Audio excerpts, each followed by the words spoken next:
السلام علیکم ورحمۃ اللہ وبرکاتہ۔ آپ حضرات کے خدمت میں پھر سے ایک ویڈیو لے کے حاضر ہوا ہوں۔ میرے ان سنی مومن مسلمان بھائیوں کے لیے ہے جو دین راہ سے کچھ بھٹکے ہوئے ہیں، انہی کے حق میں یہ میں کچھ الفاظ پیش کرتا ہوں، اسے قبول عطا فرمائے۔ اللہ رب العزت نے ہمیں جب اس دنیا بھیجا تو اس سے پہلے ہماری والد والدہ کو ایک خلیفہ کے جیسا بنا کے بھیجا ہے۔ جب ہم پیدا ہوتے ہیں تو ہر طرح سے ہمیں پڑھاتے لکھاتے چلاتے، ہر طرح سے ہماری حفاظت کرتے ہیں۔ جب ہم تھوڑا بڑے ہوتے ہیں، تھوڑے سمجھدار ہوتے ہیں، تو ہمیں کسی چیز کی ضرورت ہوتی ہے تو ہم انہی سے مانگتے ہیں۔ کوئی بھی چیز ہو ہم انہی کی مدد لیتے ہیں۔ کوئی بھی چیز ہو، وہ چیز کوئی بھی شکل میں ہو، ہم اپنے ماں اور باپ سے طلب کرتے ہیں۔ اور خوش نصیب رہتے ہیں وہ مومن جن کو یہ لقب ملا مسلمان ہونے کا، کہ مسلم کے گھر سے جنم ہوا ان کی پیدائش ایک مسلم گھر میں ہوئی۔ یہ بہت فخر کی بات ہے۔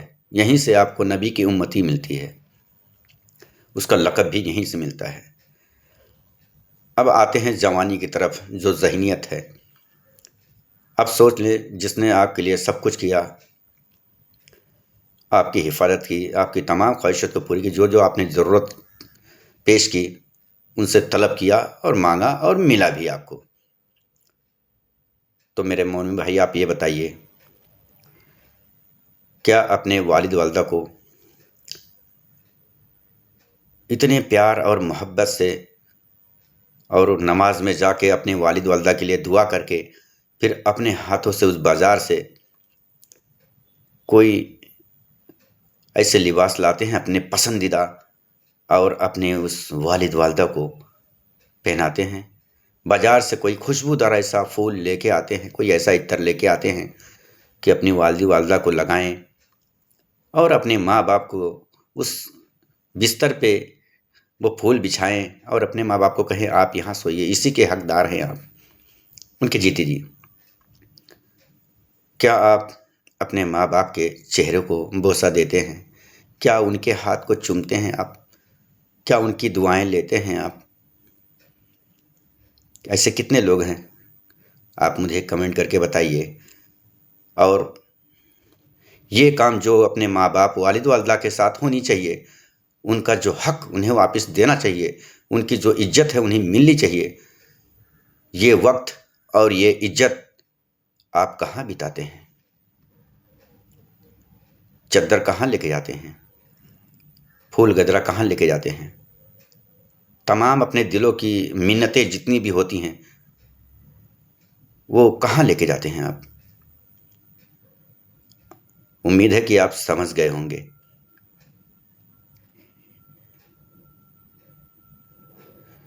میں بھی سنی ہی ہوں، نام میرا عبد الغنی انصاری ہے۔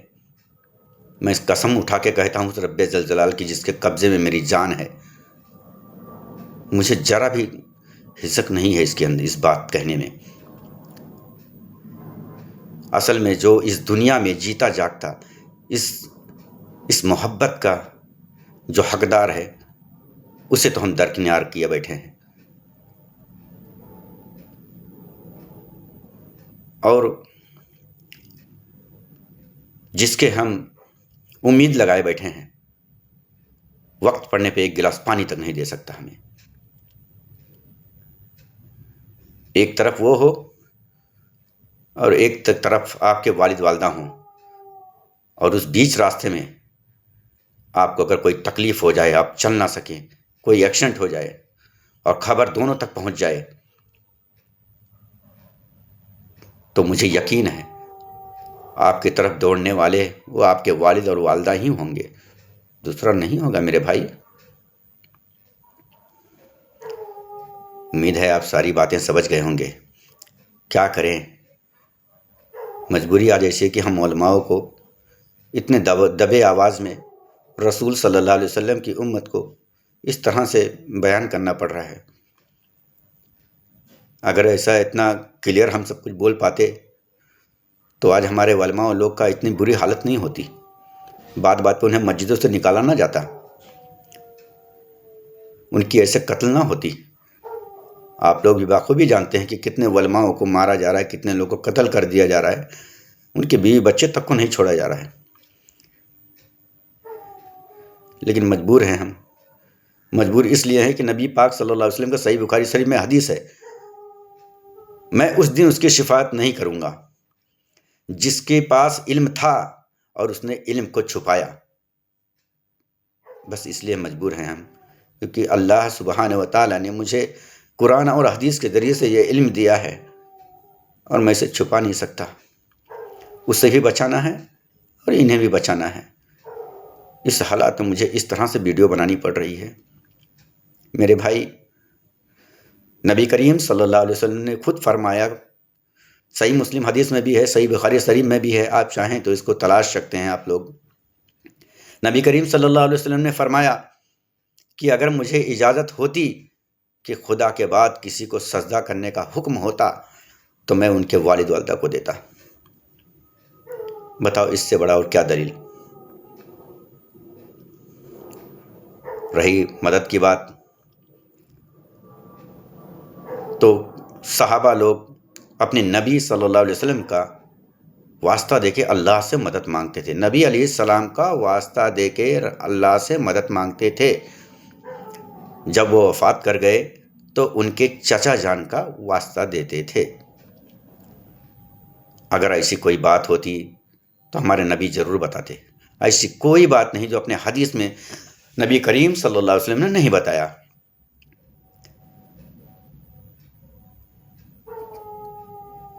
اور اگر اتنا سب علم ہونے کے بعد بھی، قرآن ہونے کے بعد بھی، حدیث ہونے کے بعد بھی،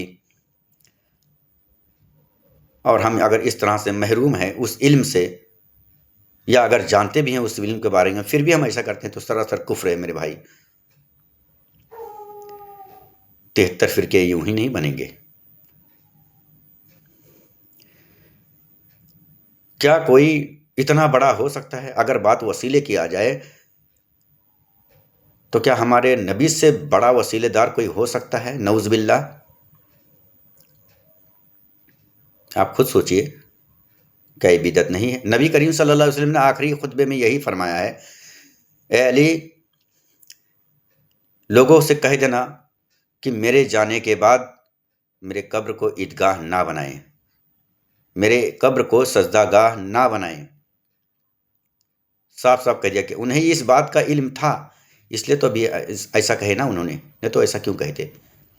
اتنا بڑا فرمان، ظاہر سی بات ہے اگر عام انسان بھی اس دنیا میں اگر موت کے قریب پہنچ جائے اور اس کو کچھ مہلت مل جائے تو ظاہر سی بات ہے وہ کچھ جھوٹ نہیں کہے گا، اچھا ہی کہے گا اپنے پریوار کے بارے میں۔ وہ کبھی اپنے پریوار کو غلط کر کے نہیں جائے گا، کیونکہ اس کا آخری وقت ہے۔ تو سوچو، جو سارے کائنات کا رحمت بن کے آئے، سوچو ان کا عقیدہ کیسا رہا ہوگا۔ قربان جائیں ہم ان پہ، ہمارے نبی صلی اللہ علیہ وسلم پہ، ہم ان کے امت میں ہیں، یہی ہمارے لیے بہت کچھ ہے۔ صدقے جاویں ہم ان کے اوپر کہ ہم ان کی امت میں ہیں۔ کیا ہوتا اگر ہمارے ماں باپ غیر مسلم ہوتے، کافر کے یہاں ہماری جنم ہوئی ہوتی، ہم پیدائش ہوتے، تو کیا ہمیں اس کے بارے میں ملتا؟ ذرا سوچ کے دیکھو، اللہ سبحانہ و تعالیٰ کتنی مہربان کرے ہیں ہمارے پر کہ ہمیں مومن کے گھر میں پیدا کیے، اور ہماری حفاظت بھی مومن کے ہی ہاتھوں سے ہوئی۔ مومن نے ہی ہمیں علم عطا فرمائے، مومن نے ہی ہمیں مدرسے تک چھوڑا، ایک مومن ہی ہے جو ہمیں مسجد کی طرف جانے کی دعوت دیتا ہے، اور ہم اپنا مسیحا کسی کو اور کو بنائے بیٹھے ہیں۔ سب کہتے ہیں اللہ ایک ہے، رسول ایک ہے، تو جب اتنا کہتے ہو میرے بھائی، تو مدد کرنے والا انیک کیسے ہو گیا؟ وسیلہ کرنے والا بھی انیک کیسے ہو گیا؟ پھر جب آپ جانتے ہیں کہ وہی سب کچھ ہر چیز کا خالق و مالک ہے، تو پھر یہ کیوں نہیں سمجھتے کہ ہر چیز پہ بھی اسی کا قدرت ہے؟ اور اگر ہر چیز پہ قطرے قطرے پہ اسی کا قدرت ہے تو پھر ہم دوسرے سے کیوں مانگیں؟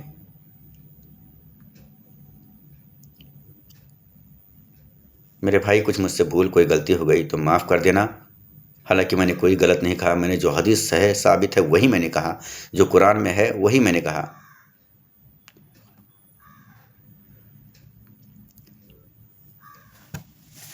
اگر آپ لوگوں کے دل میں یہ بات اتری ہوگی تو امید ہے مجھے انشاءاللہ آپ لوگ اس پہ عمل کریں گے، اور اپنے ضمیر کو ٹنگو، سمجھو اپنے آپ کو کہ ہم دنیا میں کیوں آئے ہیں۔